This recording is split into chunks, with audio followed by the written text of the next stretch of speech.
Today, I consider myself the luckiest man alive. Take a look at this.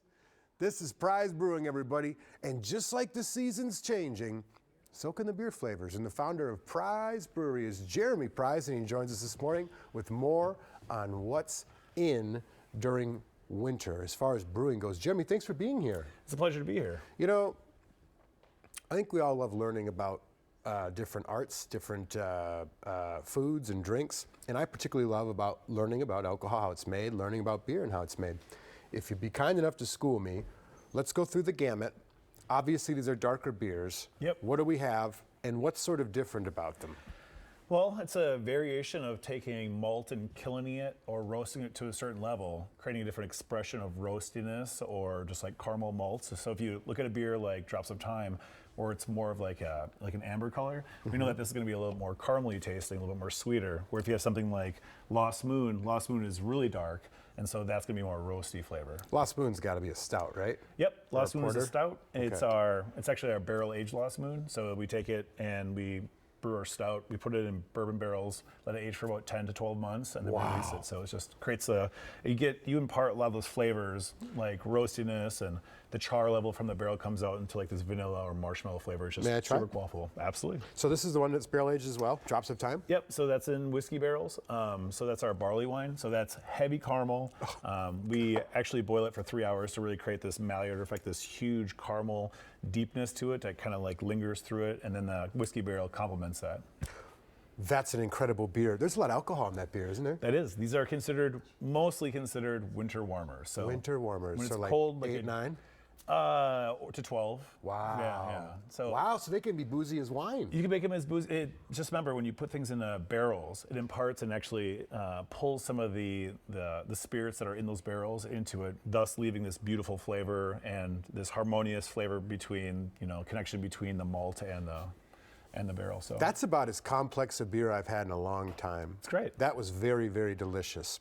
What else do you have here? These like taproom specials? Yep. So these you can come in the tap room. So every time it comes about winter time, we want to make some beers and really play with how that Maillard effect, that caramel sweetness, plays into different things that we're familiar with.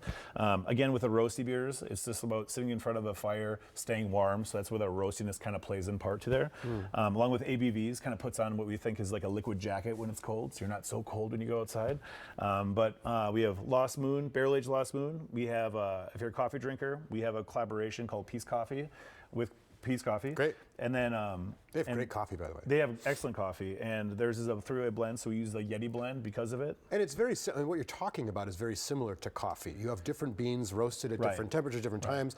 This is why your dark roast is different from a light roast, et cetera. Right. And so if something's kilned, so if something just sits on a floor that gets hot, and it's actually a little bit easier, and you don't get so much bitterness. But when something's roasted on fire, then you get like those like coffee, like a hard bitterness. So those would be used in part with when we add other flavors to it, and those will actually be at the end turn into a part of the flavor expression that we're trying to go for. So it's really fun. All right. If you were to pick 5 of these to try right now, which I'm just kidding. If you were to pick one, what's your favorite out of these? Is that Peanut Buddy? Yep. So Peanut Buddy is really awesome. It's a big fan favorite. So yeah, so we just took a nice medium, less roasty beer and put a bunch of peanut butter on it, and so you get the chocolate from the malt with the peanut butter, and it just comes into this harmonious, beautiful expression of peanut butter. My goodness.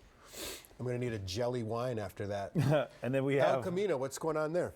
so this is caramel. So if you give it a big smell, caramel is the main focus to it. So it's going to be roasted caramel notes. That smells like coffee. Right. It's from the roasted malt, and it just kind of comes together at a big expression.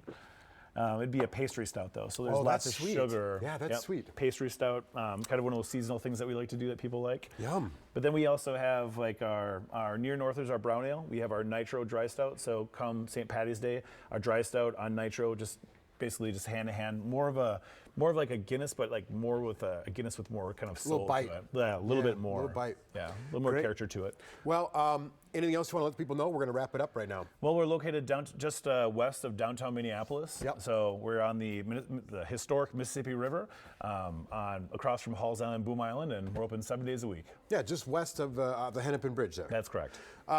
If you guys love beer, ladies, if you love beer, I think Prize is probably the best, if not one of the best examples of brewing in Minnesota. And I'm so appreciate it. grateful you came on the show, man. Always a pleasure being here. Yeah, really appreciate it.